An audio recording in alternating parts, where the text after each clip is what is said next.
నీటి మాట లోపల మనము ఈరోజు ప్రదోష పీయూషము సమస్యలు పరిష్కారంలో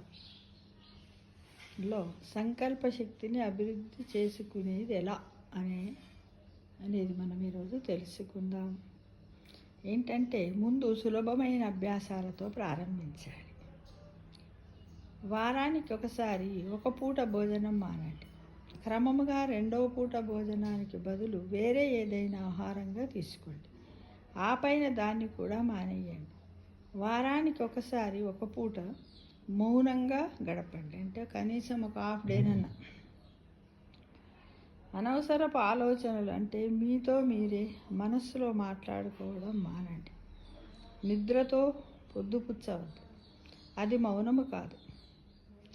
నాకు ఒక సంఘటన గుర్తుకు వస్తుంది. ఒకసారి ఒక ఇష్టాగోష్ఠిలో చాలామంది కలుసుకున్నారట. వారిలో 14 భాషలు తెలిసిన ఒక వ్యక్తి మౌనాన్ని పాటిస్తూ ఏమి మాట్లాడకుండా గడిపాడట. మిగిలిన వారందరూ హాయిగా కబుర్లు చెప్పుకుంటూ గడిపారట. సమావేశము ముగింపులో ఒక వ్యక్తి, మన స్నేహితుడు 14 భాషలలో మౌనాన్ని పాటించాడు. అతడిని మెచ్చుకున్నాడు. ఒక్క భాష తెలిస్తే మౌనం పాటించడం అంత కష్టం. అయినప్పుడు చాలా భాషలు తెలిసినప్పటికీ మౌనం పాటించడం ఎంత కష్టమో గమనించండి మిత్రమా. టీ కాఫీల అలవాటు ఉంటే వారానికి ఒక రోజు వాటిని పూర్తిగా మానేయండి. ఇటువంటి అభ్యాసాల కోసం వేరే చెడు అలవాట్లు చేసుకోవద్దు.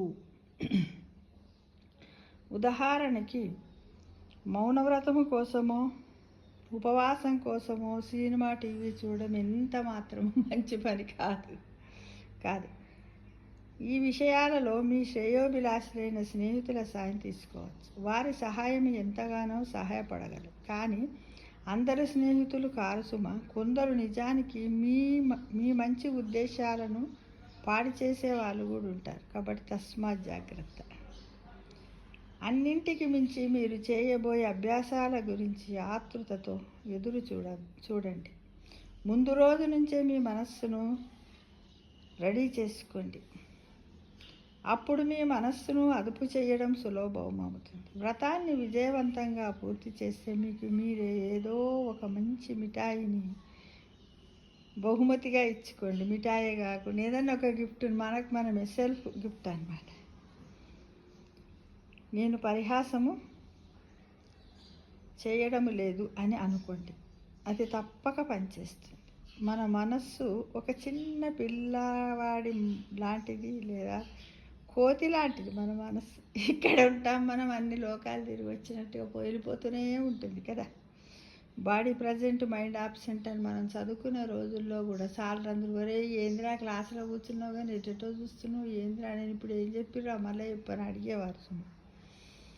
అంటే లాలించి మన మాట వినేలా చేసుకోవాలంటే మన మనస్సు ఒక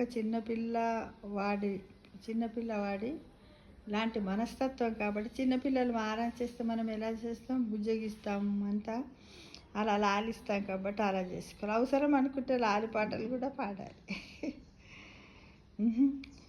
శరీర ప్రక్రియలను మరియు మానసిక దృఢత్వాన్ని ఈ విధంగా మనము మెరుగుపరుచుకోవచ్చు మిత్రమా. సాధించాలని మనస్సు ఉంటే ఏదైనా సాధించగలం కదా. సాధారణ పనులు సమకూరు ధరలో అన్నట్టు మన మనస్సు, పట్టుదల, కృషి ఉంటే ఏదైనా సాధించగలం. కాబట్టి ఇలా చేయడం వల్ల మన ఆరోగ్యం బాగుంటుంది. ఎవరి మీద చెడు ఆలోచనలు రావు. నెగిటివ్ థింకింగ్స్ చాలా దూరంగా ఉంటాం. ఆనందంగా ఉంటుంది. ఏం చేద్దాం అనేది ఉంటుంది మిత్రమా. నిజంగా మీరు గమనించి చూడండి. సంవత్సరంలో కనీసం 3-4 సార్లైనా మౌనవ్రతం పాటించాలి. నేను పాటిస్తాను. ఎలా అంటే మార్గశిర మాసం అని ఇట్లా కొన్ని మాసాలు పెట్టుకున్నాను. కార్తీక మాసం అని, శ్రావణ మాసం అని ఇలా పెట్టుకున్నాను. కానీ అలా కాకుండా వారానికి ఒక రోజు అంటే చూద్దాం. ఇప్పటి నుంచి వీడియో విన్న తర్వాత మీరు ట్రై చేయండి. నేను కూడా ట్రై చేస్తాను. ఈ వారంలో చూద్దాం. రేపే ప్రారంభిద్దాం అనుకుంటున్నాను మిత్రం. Thank you to everyone. God bless you to everyone.